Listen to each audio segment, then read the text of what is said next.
प्रिय श्रद्धालुओं, जय श्री कृष्णा, जय श्री राम, जय श्री राधे राधे, जय श्री महाकाल। इस प्रवचन में आपको श्रवण कराएंगे श्रीमद् भागवत महापुराण के आधार पर मोहिनी रूप को देखकर महादेव जी का मोहित हो जाना। श्री सुखदेव जी कहते हैं, परीक्षित, जब भगवान शंकर ने यह सुना कि श्री हरि ने स्त्री का रूप धारण करके असुरों को मोहित कर लिया और देवताओं को अमृत पिला दिया, तब वे सती देवी के साथ बैल पर सवार हो समस्त भूतगणों को लेकर वहाँ आए जहाँ भगवान मधुसूदन निवास करते हैं। श्री भगवान हरि ने बड़े प्रेम से गौरी शंकर भगवान का स्वागत सत्कार किया। वे भी सुख से बैठकर भगवान का सम्मान करके मुस्कुराते हुए बोले। श्री महादेव जी ने कहा, समस्त देवों के आराध्य देव, आप विश्वव्यापी जगदीश्वर एवं जगत स्वरूप हैं। समस्त चराचर पदार्थों के मूल कारण ईश्वर और आत्मा भी आप ही हैं। इस जगत के आदि अंत और मध्य आपसे ही होते हैं, परंतु आप आदि मध्य और अंत से रहित हैं। आपके अविनाशी स्वरूप में दृष्टा, दृश्य, भोक्ता और भोग्य का भेदभाव नहीं है। वास्तव में आप सत्य चिन्मात्र ब्रह्म ही हैं। कल्याणकामी महात्मा लोग इस लोक और परलोक दोनों की आसक्ति एवं समस्त कामनाओं का परित्याग करके आपके चरण कमलों की ही आराधना करते हैं। आप अमृत स्वरूप समस्त प्राकृतिक गुणों से रहित, शोक की छाया से भी दूर, स्वयं परिपूर्ण ब्रह्म हैं। आप केवल आनंद स्वरूप हैं। आप निर्विकार हैं। आपसे भिन्न कुछ भी नहीं है, परंतु आप सबसे भिन्न हैं। आप विश्व की उत्पत्ति, स्थिति और प्रलय के परम कारण हैं। आप समस्त जीवों के शुभाशुभ कर्म का फल देने वाले स्वामी हैं, परंतु यह बात भी जीवों की अपेक्षा से ही कही जाती है। वास्तव में आप सबकी अपेक्षा से रहित, अनपेक्ष हैं। स्वामिन, कार्य और कारण, द्वैत और अद्वैत जो कुछ है वह सब एकमात्र आप ही हैं। ठीक है, वैसे ही जैसे आभूषणों के रूप में स्थित सुवर्ण और मूल सुवर्ण में कोई अंतर नहीं है, दोनों एक ही वस्तु है। लोगों ने आपके वास्तविक स्वरूप को न जानने के कारण आप में नाना प्रकार के भेदभाव और विकल्पों की कल्पना कर रखी है। यही कारण है कि आप में किसी प्रकार की उपाधि न होने पर भी गुणों को लेकर भेद की प्रतीति होती है। प्रभु, कोई आपको ब्रह्म समझते हैं तो दूसरे आपको धर्म कहकर वर्णन करते हैं।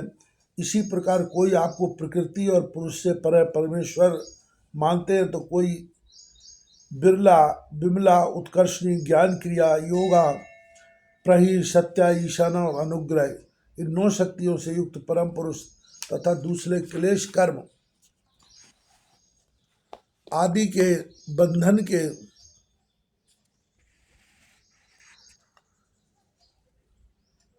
बंधन से रहित पूर्वजों के भी पूर्वज अविनाशी पुरुष विशेष के रूप में मानते हैं।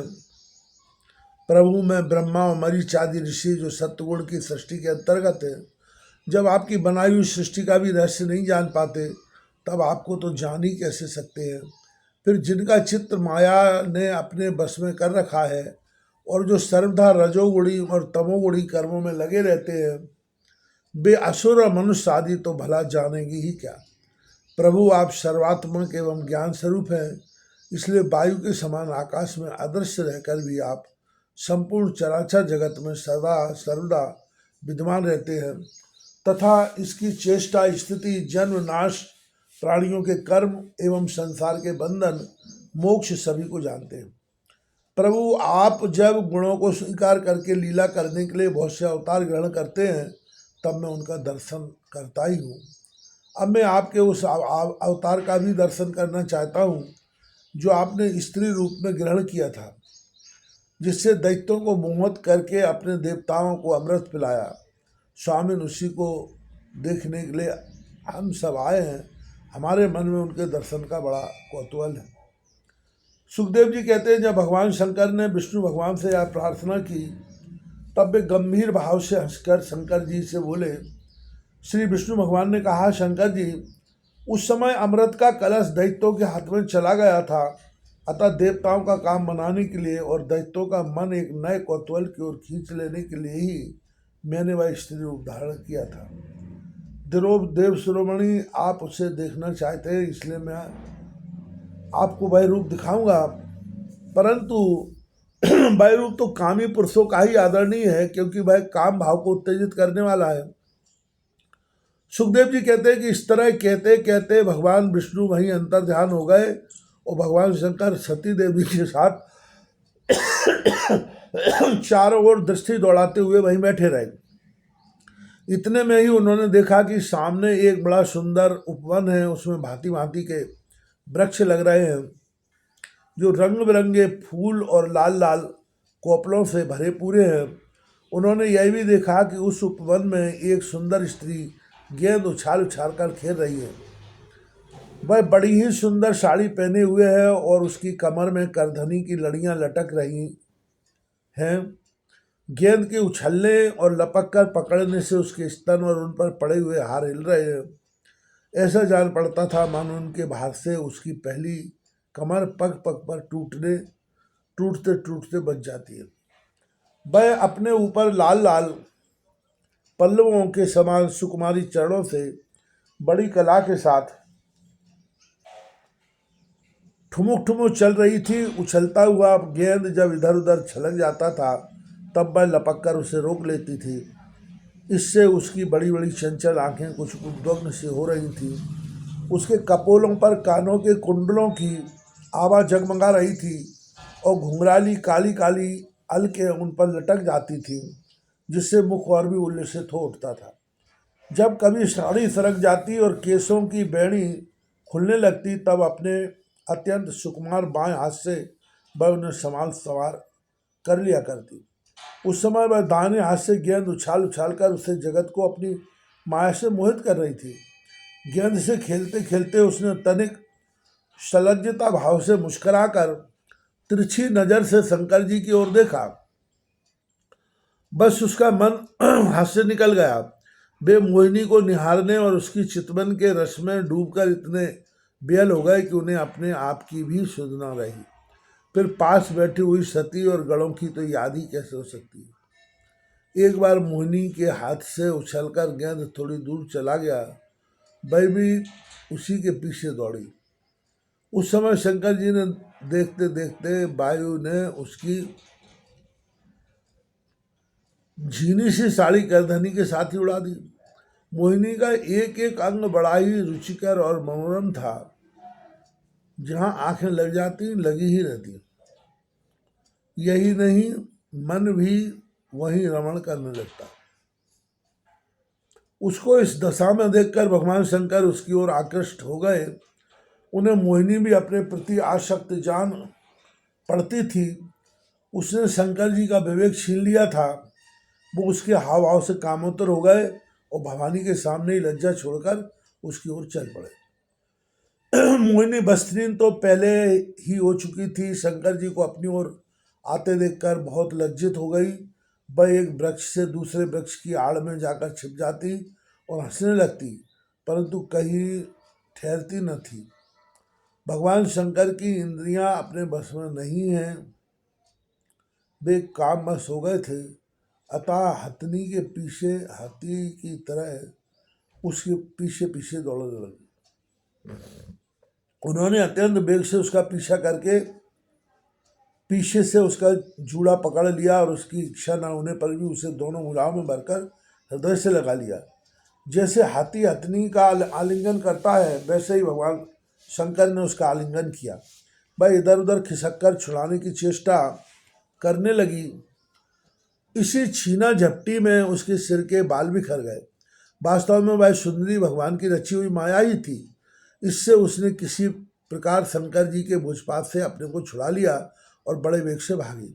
भगवान शंकर भी उन मोहनी वेशधारी अद्भुत कर्मा भगवान विष्णु के पीछे पीछे दौड़ने लगे। उस समय ऐसा जान पड़ता था मानो उनके शत्रु कामदेव ने इस समय उन पर विजय प्राप्त कर ली हो। कामुक हथनी के पीछे दौड़ने वाले मदोन्मत्त हाथी के समान में मोहिनी के पीछे पीछे दौड़ रहे थे। यद्यपि भगवान शंकर का वीर अमोघ है, फिर भी मोहिनी की माया से वह स्खलित हो गया। भगवान शंकर का वीर पृथ्वी पर जहाँ जहाँ गिरा वहाँ वहाँ सोने की खाने बन गई। परीक्षित नदी, सरोवर, पर्वत, वन और उपवन में एवं जहाँ जहाँ ऋषि मुनि निवास करते थे वहाँ वहाँ मोहिनी के पीछे पीछे भगवान शंकर गए थे। परीक्षित वीरपात हो जाने के बाद उन्हें अपनी स्मृति हुई। उन्होंने देखा कि अरे भगवान की माया ने तो मुझे खूब छकाया। वे तुरंत उस दुखद प्रसंग से अलग हो गए। इसके बाद आत्मस्वरूप सर्वात्मा भगवान की यह महिमा जानकर उन्हें कोई आश्चर्य नहीं हुआ। वे जानते थे कि भला भगवान की शक्तियों का आर पार कौन पार पा सकता है। भगवान ने देखा कि भगवान शंकर को इससे विषाद या लज्जा न हुई, तब वे पुरुष शरीर धारण करके फिर प्रकट हो गए और बड़ी प्रसन्नता से कहने लगे। भगवान ने कहा, देव शिरोमणि, मेरी स्त्री रूपणी माया से विमोहित होकर भी आप इतने ही स्वयं ही अपनी निष्ठा में स्थित हो गए, यह बड़े ही आनंद की बात है। मेरी माया अपार है, वह ऐसे ऐसे हवा रचती है कि अजितेंद्रिय पुरुष तो किसी प्रकार उनसे छुटकारा पा ही नहीं सकते। भला आपके अतिरिक्त ऐसा कौन पुरुष है जो एक बार मेरी माया के फंदे में फंसकर फिर स्वयं उससे निकल सके। यद्यपि मेरी यह गुण माया बड़ों बड़ों को मोहित कर देती है, फिर भी यह आपको मोहित नहीं करेगी, क्योंकि सृष्टि के आदि के लिए समय पर उसे क्षोभित करने वाला काल में ही हूँ। इसलिए मेरी इच्छा के विपरीत वह रजोगुण आदि की सृष्टि नहीं कर सकती। सुखदेव जी कहते हैं कि परीक्षित, इस प्रकार भगवान विष्णु ने भगवान शंकर का सत्कार किया। तब उनसे विदा लेकर एवं परिक्रमा करके वे गणों के साथ कैलाश को चले गए। भरत वंश शिरोमणि भगवान शंकर ने बड़े बड़े ऋषियों की सभा में अपनी अर्धांगिनी सती देवी से अपने विष्णु रूप की अंशभूता माया मई मोहिनी का इस प्रकार बड़े प्रेम से वर्णन किया। देवी, तुमने परम पुरुष परमेश्वर भगवान विष्णु की माया देखी। देखो, यूं तो मैं समस्त 10 कला कौशल विद्या आदि का स्वामी और स्वतंत्र हूँ, फिर भी दूसरे जीव तो परतंत्र हैं ही, अतः वे मोहित हो जाएं, इसमें कहना ही क्या है। जब मैं एक बार 1000 वर्ष की समाधि से उठा था, तब तुमने मेरे पास आकर पूछा था कि तुम किसकी उपासना करते हो। वे यही साक्षात सनातन पुरुष हैं। ना तो काली उन्हें अपनी सीमा में बांध सकता है और न वेद ही उनका वर्णन एक कर सकते हैं। उनका वास्तविक स्वरूप अनंत और अनिर्वचनीय है। श्री सुखदेव जी कहते हैं, प्रिय परीक्षित, मैंने विष्णु भगवान की यह ऐश्वर्यपूर्ण लीला तुमको सुनाई, जिसमें समुद्र मंथन के समय अपनी पीठ पर मंदलाचल धारण करने वाले भगवान का वर्णन है। जो पुरुष बार बार इसका कीर्तन और श्रवण करता है, उसका उद्योग कभी और कहीं निष्फल नहीं होता, क्योंकि पवित्र कीर्ति भगवान के गुण और लीलाओं का ज्ञान संसार के समस्त क्लेश और परिश्रम को मिटा देने वाला है। दुष्ट पुरुषों को भगवान के चरण कमल की प्राप्ति नहीं हो सकती। वे तो भक्ति भाव में युक्त पुरुष को ही प्राप्त होते हैं। इसी से उन्होंने स्त्री का मायामय रूप धारण करके दैत्यों को मोहित किया और अपनी चरण कमलों के शरणागत देवताओं को समुद्र मंथन से निकले हुए अमृत का पान कराया। केवल उन्हीं की बात नहीं, चाहे जो भी उनके चरणों की शरण ग्रहण करे, वे उसकी समस्त कामनाएं पूर्ण कर देते हैं। मैं उन प्रभु के चरण कमलों में नमस्कार करता हूँ।